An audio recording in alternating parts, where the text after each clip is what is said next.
Hello, and welcome to episode 8 of Rampant Red Devils. Today I will be analysing Manchester United's Europa League last 16 second leg against AC Milan. So, after the first leg ended 1-1, could this be the chance that Manchester United needed to advance to the quarter-finals of the Europa League? Going away to the San Siro would not be an easy task.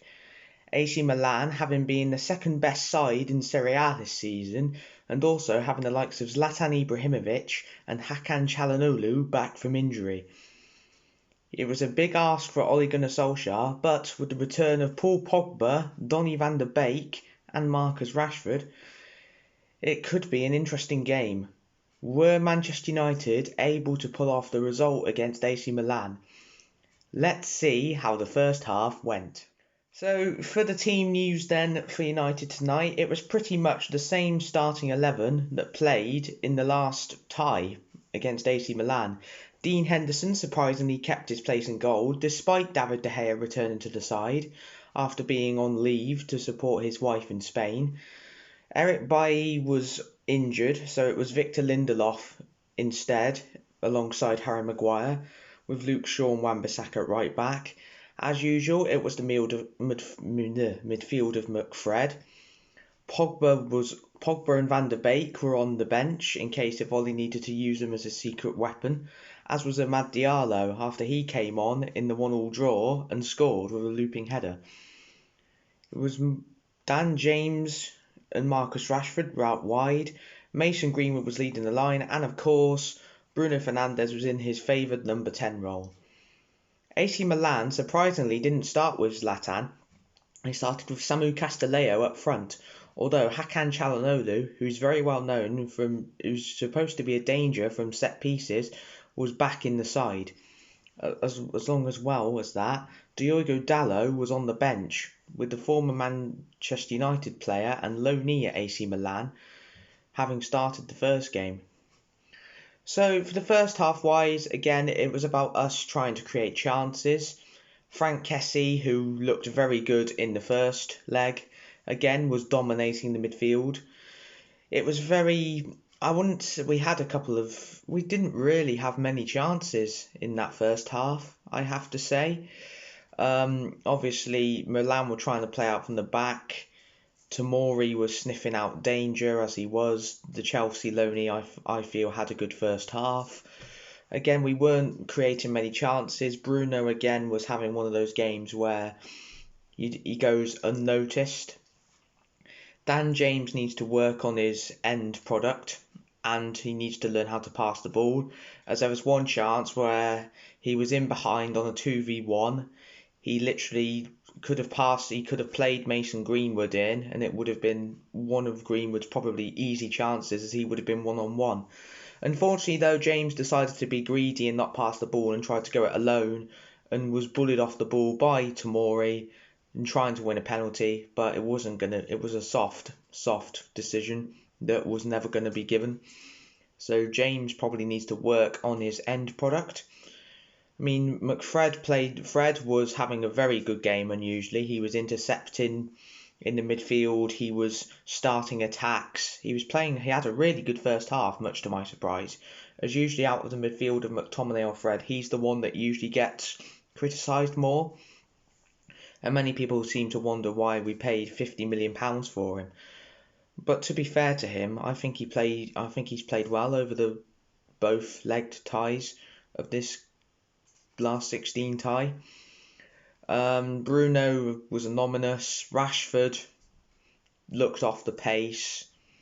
Greenwood didn't have that many chances, and we went in at half time going to 0-0.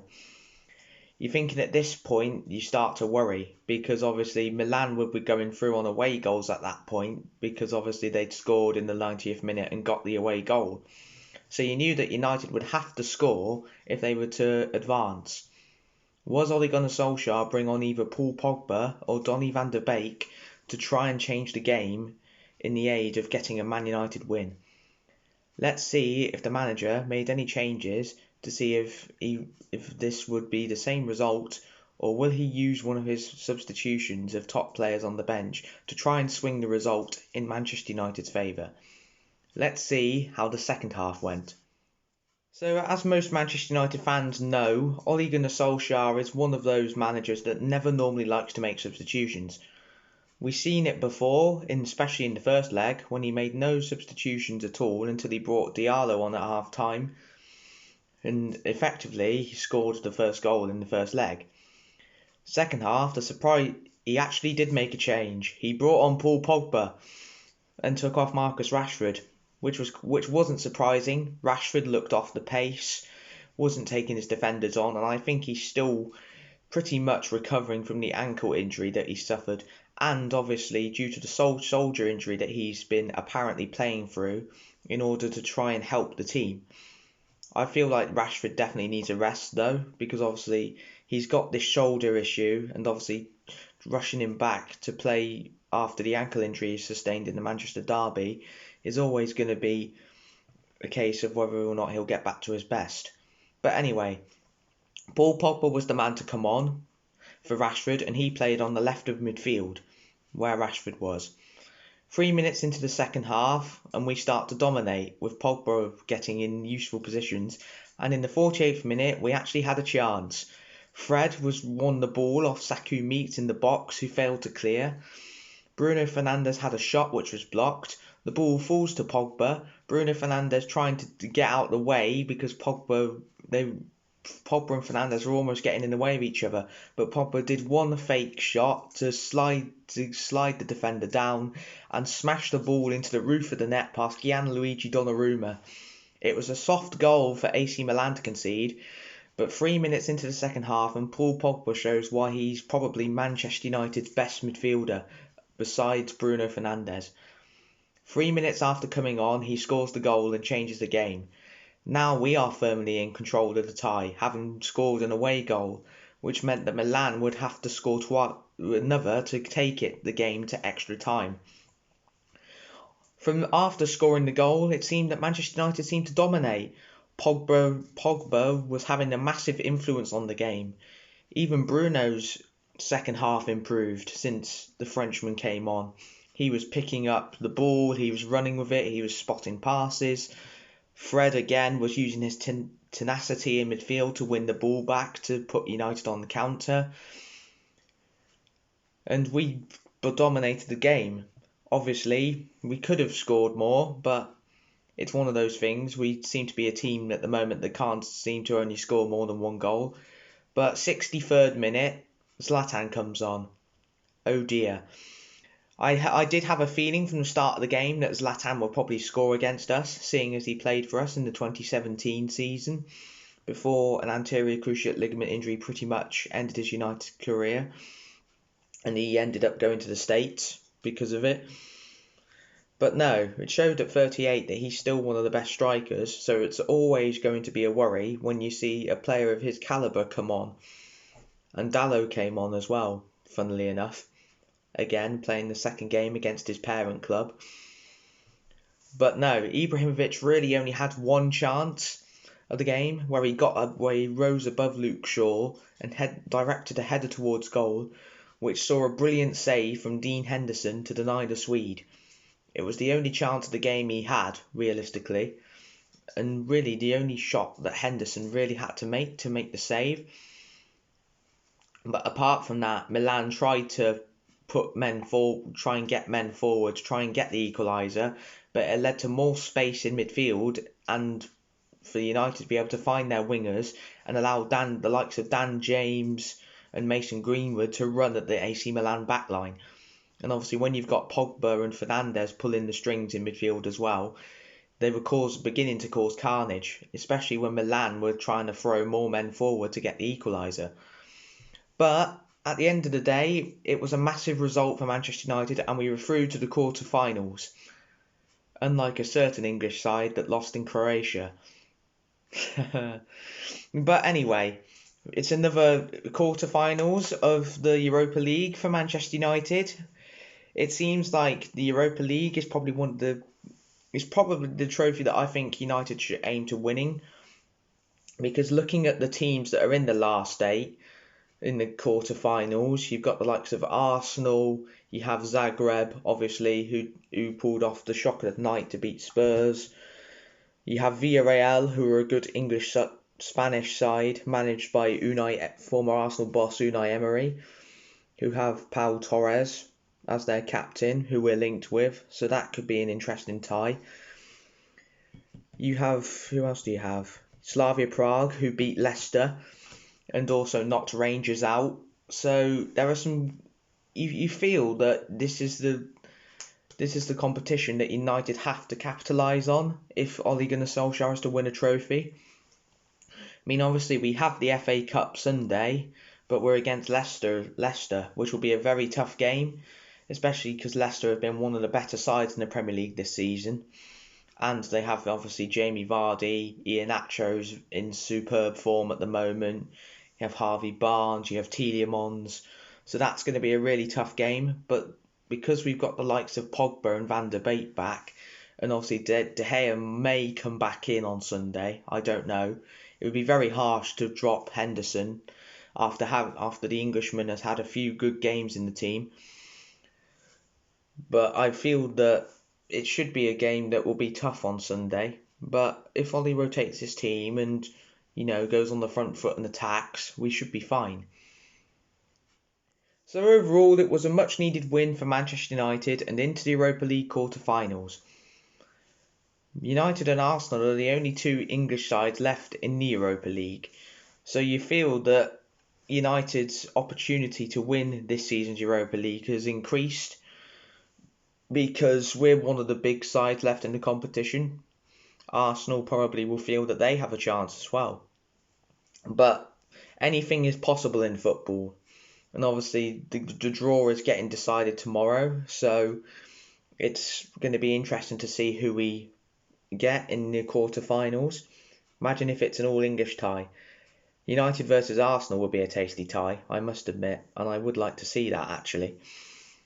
But on the whole, it's another into the quarterfinals of the Cup, and it's more fixtures that we can build on. But hey, we need to win a trophy this season, so I'm all for it. Manchester United play Leicester on Sunday at the King Power in the FA Cup. Again, it's going to be a tough game, but with key players coming back from injury, it could be an interesting time for Manchester United if they want to win a trophy and gain second place. But full credit to AC Milan, they did give a game over the two legs for Man United. They have some good players in that side. Dalot over the two legs impressed me. I think being on loan at Milan has helped him a lot, and I feel that despite the rumours of us wanting to go for a right back to provide competition for Wan-Bissaka, I don't think we really need to, because I think Dalot showed over the two legs that he is capable of being a backup right back at United. He's good going forward. He did his defensive duties well, although he did get spun by Pogba during the second leg, which is a worry. But he does seem to have improved consistently and looks a lot better player to when I last saw him play for Man United. So it'll be interesting to see what happens with Dalot over the summer. Obviously Pogba, again, will he stay, will he go? I mean, it's looking fairly obvious that he might be leaving in the summer in order to raise funds for transfers that we might want to pull off, i.e. Haaland. And to be honest, if we do get rid of Pogba, I honestly believe that we should be looking at Kessie from Milan as a replacement. He's one of the most highly rated defensive midfielders in Europe, and over the two legs it was clear to see why. He scored a fantastic goal in the first leg that I feel was wrongly ruled out by VAR for handball. He's got pace, he's strong, he can break up attacks. He does something that McTominay and I feel that McTominay and Fred don't offer. He's also good at going forward. He'd be a massive upgrade on Matic as well, in my own personal opinion. So if we got rid of Pogba, I feel that we would have to bring Kessie in from Milan, because I feel he would be pretty much a like-for-like replacement for Pogba. And then it would give Donny van der Beek more licence to be able to hopefully play more games next season. But it's just a wait and see at the moment. The summer transfer window always excites me. as it's always a time where I have to look to see who United are trying to target, who they actually do go for. But obviously, with the teams that are supposed to be going in for Haaland, it'll be United have to, I feel, go all out to bring him in as a striker, especially if Cavani goes to Boca. And Haaland would be a massive upgrade on Martial, and it would take the weight off Rashford and Greenwood's shoulders as well, trying to score goals. Sancho, again, I can't see us getting both Haaland or Sancho, so it will be interesting to see what happens. Dalot obviously coming back on loan, I reckon he might be sold or loaned again, because if we're going for a new right back, then Dalot clearly hasn't got a future, but I hope he does. Kessie, again, I think looked one of the best players over the two legs for Milan. Looks a real decent asset for any midfield, and I think would suit our play very well. It would be a massive upgrade on Matic, especially if Pogba goes as well in the summer. Dean Henderson, I feel, has to continue his place in goal on Sunday. As much as it's good that many Man United fans feel that David De Gea should be thrown back into the team, because obviously, after all, De Gea is the number one keeper, I feel that Henderson has performed well these past few games. He's kept a clean sheet again tonight against Milan, especially making a good save from Zlatan when he came on. So I feel that Henderson should be rewarded by staying in the team. It would be wrong and be confusing as to why he would be dropped for De Gea, despite performing really well in the past couple of games. But I will be back on Sunday for my analysis of Man United Leicester in the FA Cup. Thank you very much for listening. If you want to subscribe, make sure to hit that like and subscribe button. Go and check out Nathan's Scouting Saints and Jack's Total Tottenham series. I'm sure Jack's video will be a real good one after Spurs lost to Dinamo Zagreb. Should be an interesting analysis. And that's all from me.